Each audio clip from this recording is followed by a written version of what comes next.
la Première Guerre mondiale et l'implication de l'Afrique. Au début du XXe siècle, les grandes puissances européennes dominaient une grande partie du monde. Des pays comme la France, le Royaume-Uni, l'Allemagne et la Belgique possédaient d'immenses colonies en Afrique.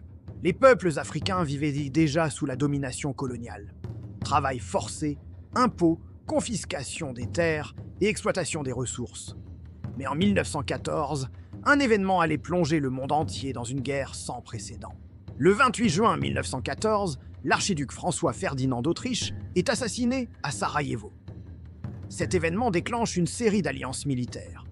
Deux grands camps s'opposent, les Alliés, avec la France, le Royaume-Uni, la Russie et plus tard les États-Unis.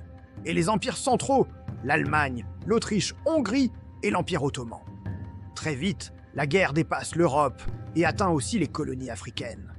À cette époque, presque toute l'Afrique était colonisée. Quand les puissances européennes sont entrées en guerre, leurs colonies ont été automatiquement entraînées. Les colonies allemandes en Afrique étaient notamment le Cameroun, le Togo, la Namibie et la Tanzanie actuelle. Les Français et les Britanniques voulaient prendre ces territoires à l'Allemagne. Des centaines de milliers d'Africains furent recrutés de force ou envoyés combattre. L'un des groupes les plus connus était celui des tirailleurs sénégalais. Malgré leur nom, ils venaient de plusieurs pays d'Afrique de l'Ouest. Ces soldats furent envoyés en Europe, dans les tranchées glaciales de France.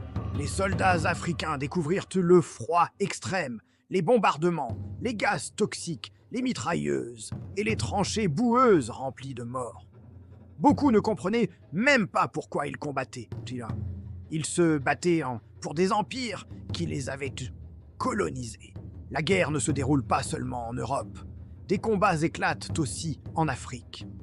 Au Cameroun, les troupes alliées attaquent les forces allemandes. Des villages sont détruits, des populations fuient dans les forêts et beaucoup meurent de faim ou de maladie. En Afrique de l'Est, le général allemand Paul von Lettow-Vorbeck mène une longue guérilla contre les Britanniques. Des milliers de porteurs africains transportent armes, nourriture et matériel à travers jungles et savanes. L'histoire parle souvent des soldats, mais très peu des porteurs africains. Ces hommes marchaient dans des centaines de kilomètres avec des charges lourdes. Beaucoup mouraient d'épuisement, de faim, de maladies ou de mauvais traitements. Les porteurs furent plus nombreux à mourir que les soldats eux-mêmes.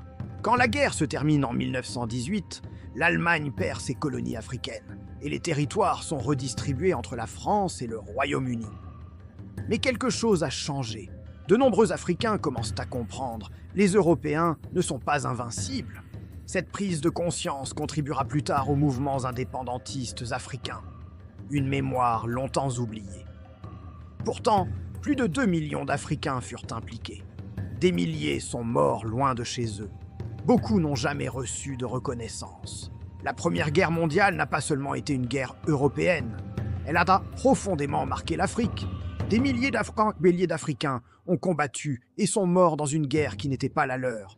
Mais leur sacrifice fait partie de l'histoire du monde.